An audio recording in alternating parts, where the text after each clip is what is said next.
누가복음 16장 1절부터 13절 말씀까지 교독하겠습니다. 1절에 또한 제 아들에게 이르시되 어떤 부자에게 청지기가 있는데 그가 주인의 소유를 허비한다는 말이 그 주인에게 들린지라. 주인이 저를 불러내 내가 내게 대하여 그 돈을 주시고 내 돈을 들어라 청지기가 나를 수수하지 못하리라. 청지기가 속으로 이르되 주인이 내 직분을 빼앗으니 내가 무엇을 할꼬? 땅을 파자니 힘이 없고 빌어먹자니 부끄럽구나. 내가 하늘을 깔았다. 용량의 직분을 빼앗는데 너희가 나를 찾으시고 영접하리라. 주인에게 빚진 자를 낱낱이 불러다가 먼저 온 자에게 이르되 네가 내 주인에게 얼마를 졌느냐? 말하되 기업된 말입니다. 그런데 여기 내 것을 가지고 말미암아 50가지라. 또 다른 이에게 이르되 너는 얼마를 졌느냐? 가로되 밀백석이니이다. 이르되 여기 네 정수를 가지고 80이라 쓰라 하였는지라. 주인이 옳지 않은 청지기가 이를 지혜인의 손으로 청하였으니 이 집에 가까이 가시되 주인은 빛이 아들보다 더 지혜롭다. 내가 너희에게 말하노니 불의의 제물로 친구를 사귀라. 그리하면 없어질 때에 저희가 영원한 처소로 너를 영접하리라. 지극히 사는 것은 두성면은 한번 죽어서 죽음이고 지극히 사는 것을 위하여 죽어서 위하리라. 너희가 만일 불의한 제물에 충성치 아니하면 누가 참된 것으로 너희에게 맡기겠느냐? 너희가 만일 나의 것을 충성치 아니하면 누가 너희의 것을 너희에게 주겠느냐. 집 하인이 두 주인을 섬길 수 없나니 혹 이를 미워하고 저를 사랑하거나 혹 이를 중히 여기고 저를 경히 여길 것임이라. 너희가 하나님과 재물을 겸하여 섬길 수 없느니라. 아멘. 15장에서 세 가지 비유가 있었죠. 이런 양, 이런 동전, 잃어버린 아들. 근데 이제 16장에 넘어오면 또 다른 비유가 주어지는데 이제 대상이 달라졌습니다. 15장에서는 서기관 바리새인들 들으라고 주님께서 비유로 말씀을 하셨고, 오늘은 제자들 들으라고 이제 비유를 말씀하셨습니다. 옳지 않은 청지기 이야기입니다. 예. 청지기는 쉽게 이야기하면 그냥 하인, 종이라고 생각하면 되겠죠? 예수님이 제 아들에게 어떤 부잣집에 청지기가 있는데 그 청지기가 주인의 재산을 함부로 소비하고 엉망진창으로 한다는 이야기를 이제 주인이 듣게 되었고, 주인은 화가 나서 그 청지기를 불러서 네가 이런 식으로 내 재산을 마음대로 했다라면 내가 더 이상 너를 이 자리에 둘 수 없다. 빨리 모든 그 재산을 장부를 정리해서 이제 나에게 넘겨라. 이렇게 말을 했고, 그 해고 통지를 받은 청지기는 아이고 그동안은 어쨌든 부잣집에서 청지기 하면서 먹고 살았는데 이제 쫓겨나면 내가 앞으로 뭐 먹고 살지? 그렇게 걱정을 하다가 아이디어가 떠올랐는데 주인에게 빚을 진 사람을 한 사람 한 사람 불러서 네가 빚을 얼마나 졌느냐, 밀백석을 졌습니다. 그럼 여기 50을 쓰라. 이제 다 깎아주는 거죠. 그렇게 하면 나중에 이제 여기서 쫓겨나도 자기의 빚을 깎아준 사람이 나를 대접해 주겠지. 이렇게 생각을 하면서 그 일을 했는데 그것마저 주인이 알아챘어요. 근데 반전이 일어났어요. 뭐라고 말씀을 하는고 하면 주인이 옳지 않은 청지기가 지혜 있게 일하는 것을 보고 이렇게 말하고 있습니다.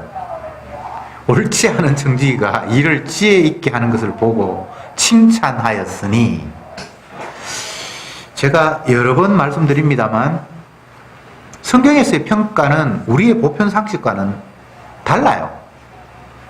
그게 왜 그러냐고 하면 언약이라는 관점에서 주님 평가를 하고 우리는 언약이라는 걸 쏙 빼버리고 아예 선악적인 개념으로 평가를 하기 때문에 항상 주님의 그 판단, 평가를 보면 의아하단 말이죠. 성실하게 율법을 지키면서 살아가는 서기관 바리새인들은 독사의 새끼들아 그러고, 세리, 창기 이런 사람들은 하늘나라가 너희의 것일 거라고 이렇게 얘기하고, 이거는 우리의 보편적인 상식, 선악적인 것으로는 있을 수 없어요. 근데 주님은 항상 언약이라는 걸 집어 넣어서 바라보기 때문에 그런 역전의 현상이 일어나는 거예요. 자, 오늘 말씀을 다시 한번 생각해 봅시다. 이 청지기는 해고 통지를 받기 전에도 주인에게 충실한 청지기가 아니었습니다. 주인의 재산을 자기가 막 허비를 했다 그러니까. 요즘 텔레비전 보니까 국회의원들이 뭐 특활비라 그래가지고 영수증도 없이 돈을 막 썼다고 시민단체에서 고발을 해서 몇 년부터 몇 년까지 특활비를 누가 썼는가 막 통계를 내고 막 난리가 났는데, 옛날에도 그것 때문에 문제가 돼서 왜 국민이 일하라고 준 돈을 가지고 뭐 자녀들 유학비도 쓰고 저 그 집 생활비도 쓰고 왜 그렇게 하냐고 막 따지고 했는데, 이거는 우리가 알아서 쓰는 거니까 너희들이 간섭하면 안 된다 뭐 이런 식으로 얘기를 하고 뭐 그런 이야기가 텔레비전에서 이제 제가 봤는데, 어쨌든 본문에 나타난 이 청지기는 주인이 봤을 때 성실한 일 잘하는 종이 아니에요. 돈을 허비를 했으니까. 근데 이게 또 문제가 허비하는 정도가 아니라 이제 해고 통지를 보냈는데 마지막 한 며칠 동안 완전히 장부를 정리해서 이제 주인에게 넘기라고 하는 그 짧은 기간에 또 더 엄청난 일을 하고 있는 거예요. 주인의 돈을 더 이제는 망치려고 일을 하고 있어요. 근데 주인이 말하기를 이 악한 놈이 상당히 지혜롭게 행동하네 라고 칭찬을 하고 있는 거예요. 18절 말씀을 제가 다시 한번 읽어볼게요. 주인이 이 옳지 않은 청지기가 일을 지혜 있게 하였으므로 칭찬하였으니 이 세대의 아들들이 자기 세대에 있어서 빛의 아들들보다 더 지혜로움이니라. 중요한 것은 청지기가 거짓말을 해서 주인에게 더 큰 재산상의 피해를 입혔다는 것을 칭찬하는 것은 아니고, 이놈이 악한 놈이지만 앞으로 닥칠 일을 걱정하면서 뭔가를 준비했는 게 이게 지혜롭다는 거예요. 세상의 인간들은 이 땅이 전부인 줄 알고 앞으로 내가 퇴직하면 어떻게 하지, 또 자녀가 장가가면 내가 어떡하지, 뭔가 미래를 준비하는데, 하나님의 아들들은 세상 사람들이 세상 준비하는 것보다 더 준비가 없네. 요 이야기를 주님이 하시고 싶은 거예요. 제 아들에게 너희들은 영생 얻을 백성이잖아. 그런데 이 세상에 있는 수많은 사람들, 영생과 상관이 없이 그냥 지옥 가야 될 그들도 미래를 대비하고 나름대로 살아가는데 너희들은 왜 준비도 없이 그냥 막 사니? 이 이야기를 주님이 오늘 이 비유를 통해서 말씀하시는 겁니다. 히브리서에서 한 번 죽는 것은 하나님이 정하신 바요, 그 후에는 심판이 있느니라. 죽음은 정해진 거예요. 그리고 죽음 이유가 있어요. 성도는 이것을 믿잖아요. 그런데 정작 죽는다는 것, 그리고 죽음 이유가 있다는 것에 대해서 준비를 하거나 생각하면서 사니 너희들 이렇게 묻고 있는 거예요. 정작 퇴직하면 내가 앞으로 어떻게 살 것인가, 이런 걸 많은 사람들이 준비를 해서 뭐 적금도 들고 뭐 땅도 사고 건물도 투자해놓고 나름대로 뭔가 준비를 한단 말이죠. 퇴직 때는 반드시 오는 거니까. 돈 못 벌 날은 반드시 있다는 건 다 아니까 돈 못 벌 때를 대비해서 미리 뭐 세이브를 해놓는다든지 뭐 이거 이렇게 생각하면 다 살아가잖아요. 근데 정작 천국을 바라보면서 영생을 약속받은 성도가 뭔가 준비도 없이 그냥 살지 않니? 라고 주님이 제 아들에게, 또 오늘날 성도들에게 질문을 던지는 것이 본문의 내용입니다. 물론 준비한다고 뭐 되는 건 아니죠. 하나님께 싹 피해서 열심히 준비했는데 엉뚱한 길로 인도해버리면 뭐 닭 쫓던 게 지붕 쳐다보듯이 아무것도 안 되긴 하는데, 그럼에도 불구하고 사람들은 준비하잖아요. 확실히 예상할 수 있는 어떤 일에 대해서는 준비를 하잖아요. 우리 애가 이사를 지난주에 갔는데 혼자 뭐 다 옮기기 힘들다고 해서, 그리고 또 돈도 뭐 계산하고 뭐 그 좀 금전적인 문제도 있고 해서 제가 이제 갔는데, 하루 전에 이제 도착을 하니까 잘 싸놨어요. 짐 얼마 되지는 않지만 박스 얻어와가지고 싸고, 비 온다고 옷 같은 거는 김장 비닐 같은 그런 거 어디서 구했는지 해가지고 잘 싸놨더라고요. 그게 상식이에요, 사실은. 내일 이사 가는데 아무것도 준비 안 하는 사람이 비정상적인 사람이에요. 당연히 닥칠 일, 내일 내가 이사를 가야 된다 그러면 그건 확정된 거고, 그걸 위해서 준비한다는 것은 지극히 당연한 일이에요. 그런데 성도는 이 지극히 당연한 일을 준비도 없이 그냥 막연하게 되면 되겠지, 이건 믿음이 아니에요. 그걸 믿음으로 또 오인하는 사람들이 자꾸 포장하는 사람이 있어요. 아, 주님이 다 알아서 하시는데 뭐 내가 뭐 그런 걸 신경 써. 그걸 마치 믿음인 것처럼 생각하는 사람이 있어요. 그건 믿음 아니죠. 사기죠. 아이고, 뭐 주님께서 뭐 다 알아서 하시는데 뭐 내가 뭐 걱정한다고 되나? 그 사람은 주님이 다 하시는 것을 믿어서 걱정 안 하는 것이 아니라 다른 일에 바빠서 그걸 신경을 지금 못 쓰고 있는 거예요. 엉뚱한 세상 일에 바빠서. 그러면서 그걸 자기는 주님이 다 알아서 하시니까 믿어서 걱정 안 한다고 거짓말을 하고 있는 거예요. 말씀 듣는 일도 등한히 하고, 그러면서 아이고 뭐 내가 말씀 듣는다고 깨닫나? 주께서 깨닫게 해주시면 깨닫지. 나는 그거 믿기 때문에 억지로 내가 말씀 들으라고 애 안 쓴다는 걸 긍정하면서 자기가 믿음이 마치 되게 좋은 것처럼 그렇게 말하는 사람이 있어요. 이러나 저러나 믿음 없기는 마찬가지지만 변명은 하지 맙시다. 예. 내가 믿음 좋아서 주님께서 다 알아서 하시기 때문에 내가 그 일에 신경을 안 쓰는 게 아니라 그 일에 관심이 없어서 신경을 지금 안 쓰고 있는 거예요. 다른 일이 너무 바빠서. 어쨌건 주님은 제 아들을 향해서 세상 사람들은 다 언약이 없으니까 불의한 청지기만 불의한 것이 아니라 성실히 일해도 주님 관점에서는 언약이 없으면 그거 불의한 거예요. 주인돈 삥땅 치지 않고 열심히 자기 할 일 하고 해도 언약이 없으면 그게 자기 목적을 위해서 하는 거기 때문에 그것도 불의한 거예요. 그런데 세상이 전체다가 불의하고 엉망진창으로 돌아가는데 그 가운데 어떤 것 하나를 딱 끄집어내서 그 불의한 청지기도 자기가 해고되면 앞으로 소득이 없다는 걸 생각을 하면서 뭔가를 지금 대비를 할 줄 아는데, 이게 잘했다는 얘기 아닙니다.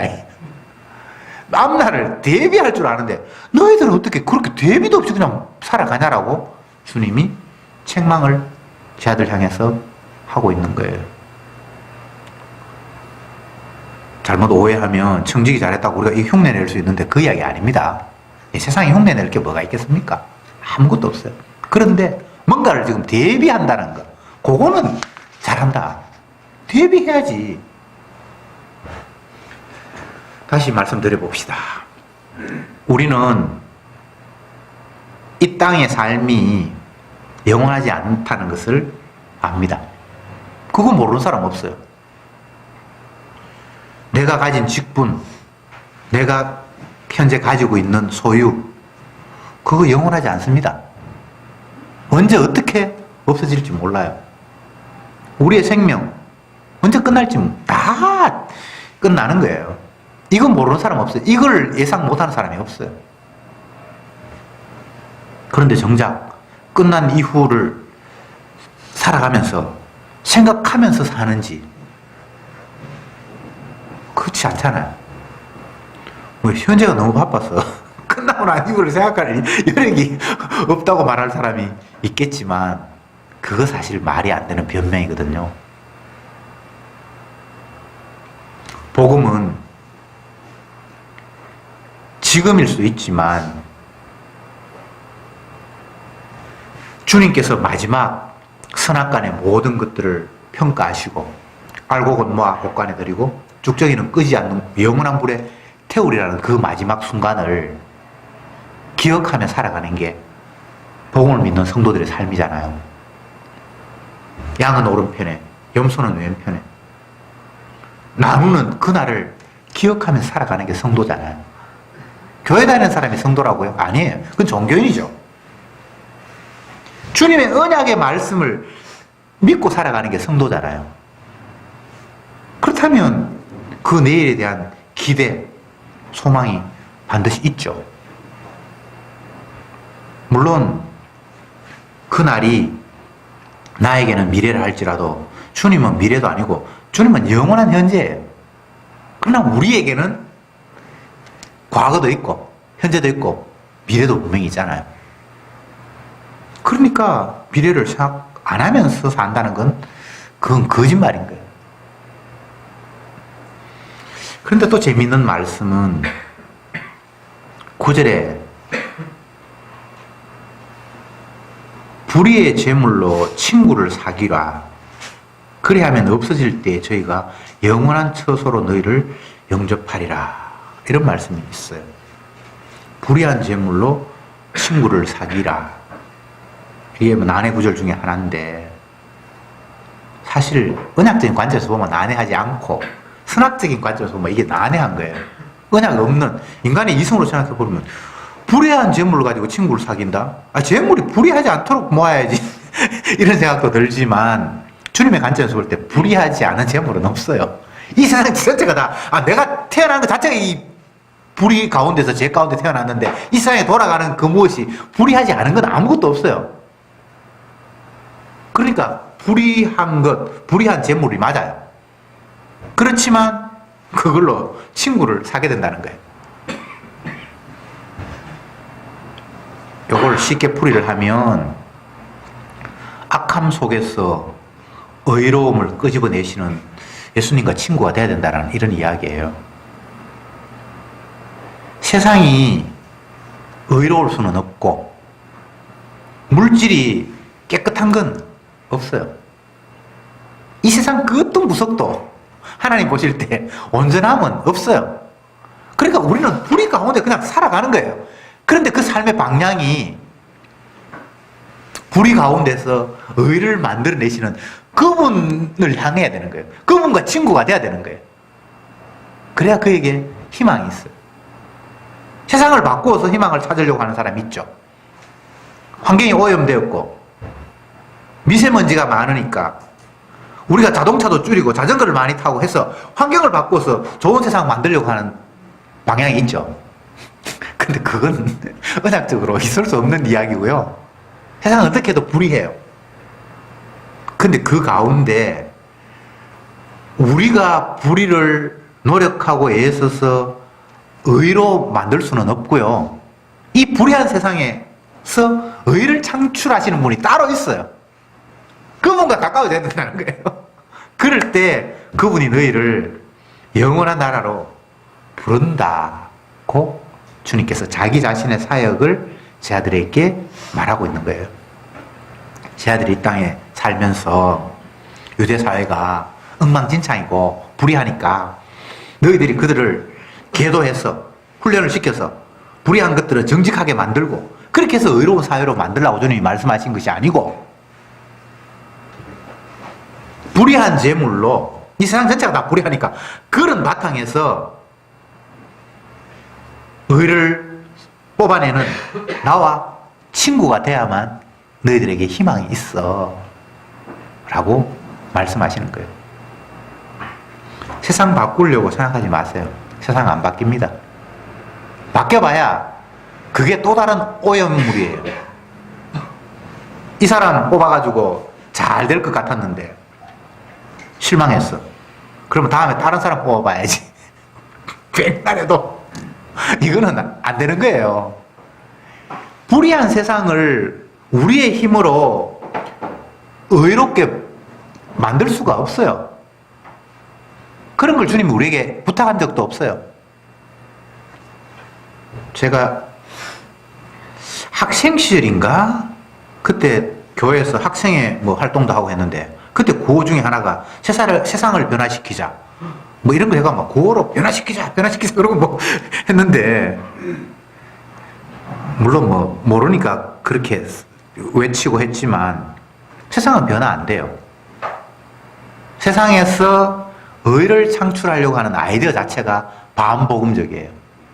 세상은 주님이 불로 심판하도록 땔감으로 지금 여기 다 모아놨어요. 쏙이 사놨어요. 땔감은 있어야 되잖아요. 불태우려 그러면 그 진짜 소재가 있어야 되니까. 이 세상은 변화시켜서 하나님이 칭찬받을 만한 세상으로 바뀌는 게 아니고, 불의하다라고 하나님께서 태워버리고 심판할 재료로 하나님이 그냥 하나하나 쌓아두고 있어요. 적체되고 있어요. 그 세상에 여러분들이 투입이 되어서 의롭게 만든다? 이거는 복음이 아니에요. 세손교회가 엉망인데 내가 좀 바꿔봐야지, 그런 생각하지 마세요. 예. 요한계시록에 나타난 7교회 다 없어졌어요. 세손교회도 아마 없어질 겁니다. 예. 여러분도 없어지는데 뭐 어떤 사람은 뭐 이 정권은 영원히 없어지지 않을 거라 그러는데, 그 영원히 없어지지 않을 게 아무것도 없어요. 나도 없어지는데 뭐 영원할 게 뭐가 있겠습니까? 해와 달도 다 빛을 잃고 끝나요. 과학자들이, 똑똑한 사람들이 연구를 하면서 태양이 점점 식으면 사람이 못 산다는 거예요. 태양이 식으면 사람이 못 살죠. 어떤 과학책을 보면 어리석은 사람들이 똑똑한 과학자에게 만약 이러면 세상이 어떻게 되겠습니까? 그런 거 막 질문하는 책이 있어. 거기 보면 만약 태양이 없어지면 어떻게 되겠습니까? 라는 이런 질문이 있어요. 태양 없으면 뭐 다 죽죠. 뭐. 그렇잖아요. 근데 그런 걸 우리가 막거나 대비하거나 염려할 수 있는 게 아니에요. 자, 다시 본문으로 돌아가서 주님이 제자들을 향해서 하신 말씀이, 이 세상은 다 심판받을 세상이고 돌아가는 전체가 다 불이 엉터리 개판이야. 근데 그 개판 가운데 어떤 청지기를 보니까 자기가 주인의 돈을 함부로 소비하다가 주인 앞에 발각이 되어서 해고 통지서를 받았는데, 그 사람이 이제 주인으로부터 해고 통지서를 받으면 당장 월급 나올 때도 없고 먹고 살기가 막연하다고 생각을 해서 그 주인에게 빚진 자를 일일이 불러서 재산을 탕감해주는 가짜 영수증을 만들고 나중에 그 사람이 자기를 환대해 줄 거라고 기대하면서 뭔가를 움직였어. 그거 지혜로운 거 아니니? 라고 제자들에게 묻고 있다 이 말이죠. 너희들 정말 준비하고 있니? 너희들 앞에 닥칠 일들을, 뻔한 내가 약속해서 반드시 될 일들이 기다리고 있는데 그날을 준비하면서 살아가니? 라고 묻고 있다 이 말이죠. 그날을 준비한다는 게 대단한 것이 아니라 예수님 말씀처럼 불의한 제물로 친구를 사귀었을 때에 그 친구가 그들을 영원한 처소로 영접한다는 거예요. 쉽게 이야기하면 예수님 자신을 믿으라는 거예요. 다른 방법 없다. 이 세상 엉망이라고 네가 열심히 바르게 살아 세상을 변화시킨다든지, 네 열심히 해서 다른 사람들은 다 꾸중 듣는데 너는 칭찬받는다든지, 그런 게 아니라 불의한 세상 가운데서 그 불의한 것으로 의로움을 뽑아내는 나를 친구로 영접하라는 겁니다. 다른 방법 없습니다. 내 행동으로 주님 앞에 인정받을 수 없으니까 내 행동 어떻게 할 거야에 대해서 관심을 기울여 봐야 헛방이에요. 내 딸은 열심히 한다고 해도 주님 보실 때는 그것도 미달이에요. 율법이 수없이 많은데 그 가운데 하나를 어기면 다 꽝이야. 예수님 그렇게 말씀하시잖아요. 기억하십니까? 성경에 그렇게 돼 있어요. 율법이 뭐 엄청나게 많은데 거의 다 지켰다고 생각을 했는데 하나 좀 부족했어요. 그럼 주님이 그거는 다 꽝이야. 왜 그런 말씀을 하셨습니까? 이게 선악적 관점에서 이해가 안 되죠. 예. 100개 가운데 99개 지킨 사람하고 하나도 안 지킨 사람하고 다 꽝이라고 그러면, 다 빵점이라고 그러면 99개 지킨 사람은 너무 억울하잖아요. 이게 우리 선악적인 관점이잖아요. 근데 주님은 무조건 미달이라는 거예요. 높이뛰기를 하는데 3m를 사뿐히 건너야 합격인데 열심히 노력해서 2m 99cm까지 올라왔어요. 근데 이것도 불합격인 거는 마찬가지예요. 맞죠? 인간의 행위로 천국 못 가는 거는 열심히 노력해서 애쓴 서기관 바리새인이나 창기나 불합격인 거는 마찬가지예요. 그런데 서기관 바리새인이 어떻게 창기하고 자기가 다르니까 그보다 자기가 열심히 노력했으니까 자기는 천국 가고 있다고, 갈 수 있다고 착각을 하고 있는 거예요. 천국 갈 수 있는 행위 없습니다. 주님 앞에 인정받을 수 있는 의의는 인간에게서 절대 나올 수 없습니다. 불의한 세상에서 불의한 재물을 가지고 뭐 어떻게 잘해가지고 그게 뭐 의롭게 쓰고 나는 버리기는 개돼지같이 버렸지만 쓰기는 정성같이 쓰리라. 이게 안 되는 거예요. 개같이 벌어서 개같이 쓸 수밖에 없어요. 더럽게 벌었는데요. 멋있게 써야지. 그게 안 되는 거예요. 근데 주님이 불의한 재물로 친구를 사기라? 이거는 세상에 적용될 수 있는 그 무엇이 없어요. 그래서 예수님은 이 불의한 세상에 너희들이 어떤 일을 해도 불의의 바탕에서 의로운 것은 나올 수 없는데 유일하게 나만이 이 죄악된 세상에서 의를 창출해내는 능력자야. 그러나 나의 친구가 돼야 돼. 그래야만 너희들이 이 불의한 죄악 가운데서 영생을, 의로움을, 새 생명을 얻게 되는 거야. 뭐 그렇게 어려운 이야기 아니잖아요. 예수 믿으라는 이야기죠. 그죠? 네 믿지 말고 네 행동 믿지 말고 너를 대신해서 내가 십자가에서 피 흘릴 테니까 이거 믿으라는 거잖아요. 결론은 늘 버킹금이에요. 항상 똑같아요. 예수님이 십자가 지셔서 문제가 해결되지 너희들은 다른 방법이 없다는 거예요. 금식을 일주일에 2번씩 했는데 이제 3번 할까요? 10에 1조를 드렸는데 이제 10에 2조를 드릴까요? 일주일에 한 번씩 안식일을 지켰는데 이제 2번 지킬까요? 인간으로서는 방법이 없어요. 안 돼요. 애초에 너 자신에게 기대하지 마라. 하나님은 악한 인간에게 기대하지 않았어요. 너희는 행하는 것이 어릴 때부터 악했습니다. 그래서 내가 너희들 행위에는 기대하지 않는다. 다만 정결한 짐승의 희생을 보고 내가 너희에게 다가가리라. 이게 주님의 약속이잖아요. 성학적인 관점에서는 도토리 기저귀가 돼요. 내가 조금 더 낫네. 너는 더 못하네. 근데 주님의 관점에서는 그게 다 불합격이에요. 주님의 관점에서 살아야죠. 도토리 기저귀 해가지고 내가 나가면 말 건데요. 어차피 빵점인데. 3m를 건너뛰어 구원인데 2m 99 뛰었다고 큰 소리 칠 이유가 없잖아요. 아예 안 뛴 사람하고 똑같은 거예요. 관점이 선학적인 관점이 아니라 은학적인 관점에서 볼 때에. 그래서 주님의 언약 앞에 주님의 십자가 지심이라는 그 놀라운 기준 앞에 내 행위를 거기에 거론할 수가 없는 거예요. 내 행위는 결국 주님을 십자가에 못 박아 죽일 끈덕지가 되었으니까 그걸 자랑할 수가 없잖아요.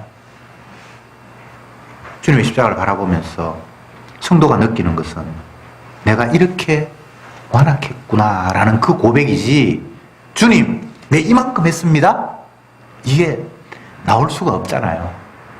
그런데 성경을 보면 그런 사람이 수두룩한 거예요. 나는 뭐 했고 나는 뭐 했고 나는 뭐 했고. 그게 왜 그렇습니까? 십자가가 안 보이기 때문이에요. 은약이 자기 눈에 안 보이기 때문이에요. 믿음이 찾아오지 않았기 때문이에요. 믿음이 찾아온 사람은 그 주님의 십자가 앞에 내 행위를 내놓을 수가 없는 거예요.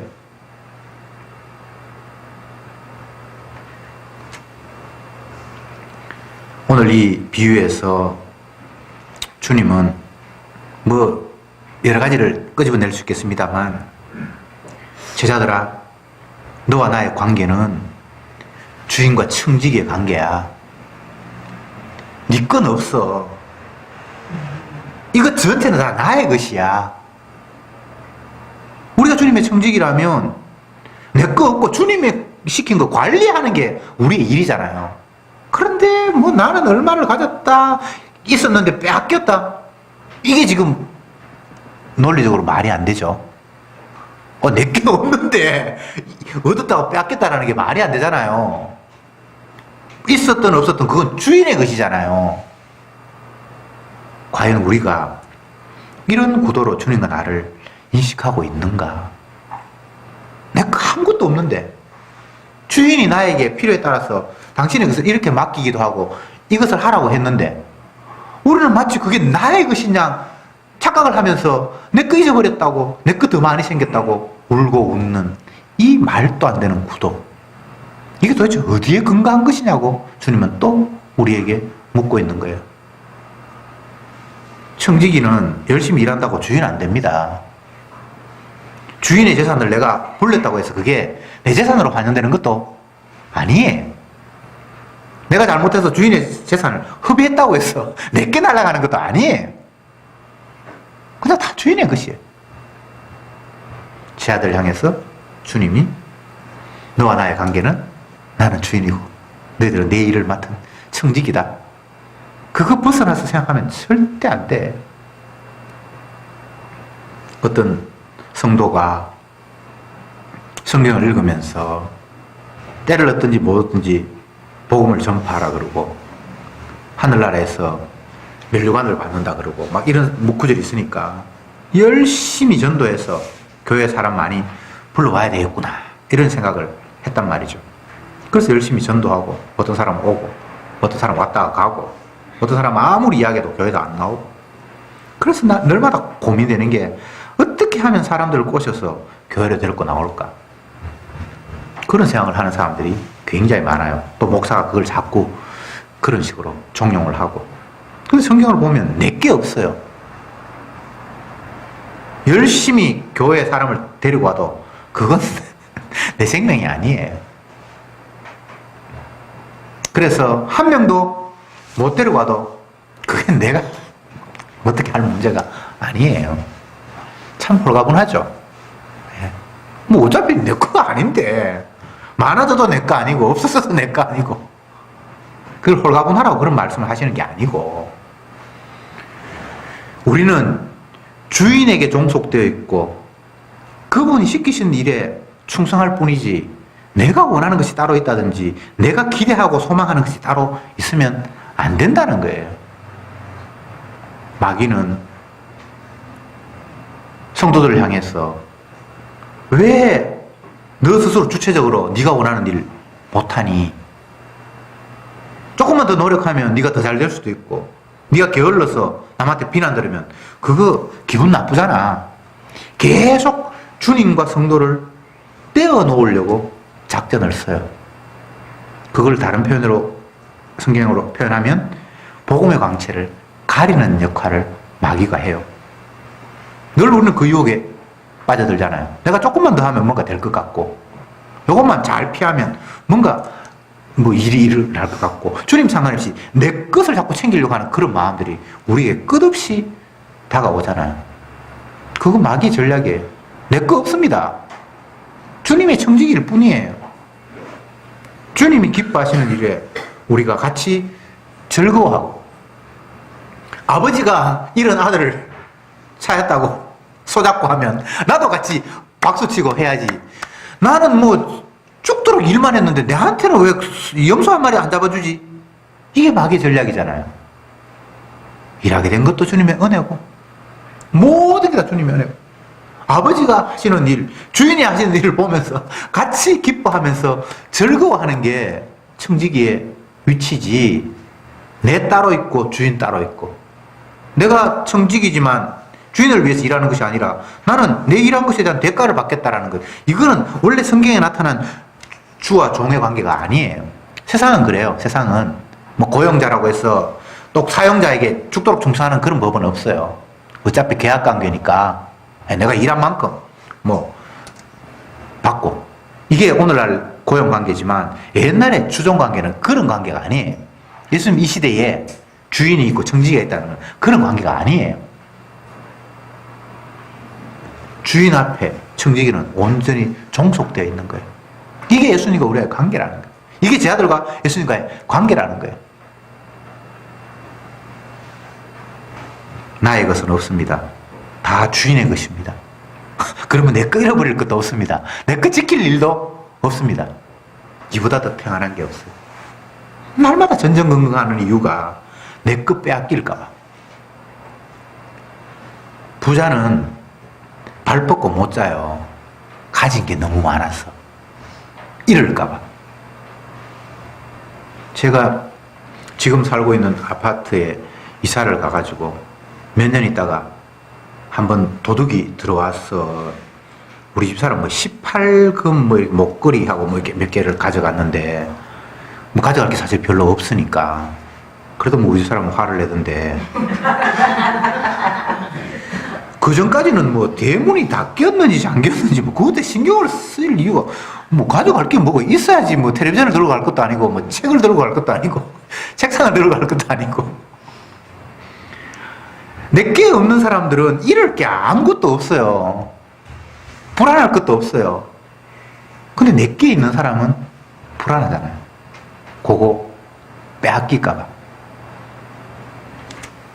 여러분이 세상을 살면서 내가 무엇 때문에 불안해하고 있는가를 한번 곰곰이 생각해 보세요.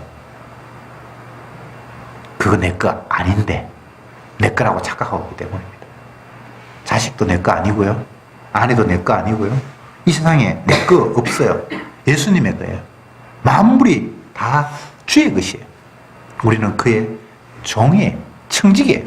그분이 자기의 뜻을 이루기 위해서 우리에게 이런 일을 맡기고 저런 쪽으로 밀어 세웠을 뿐이지 내게 아니에요.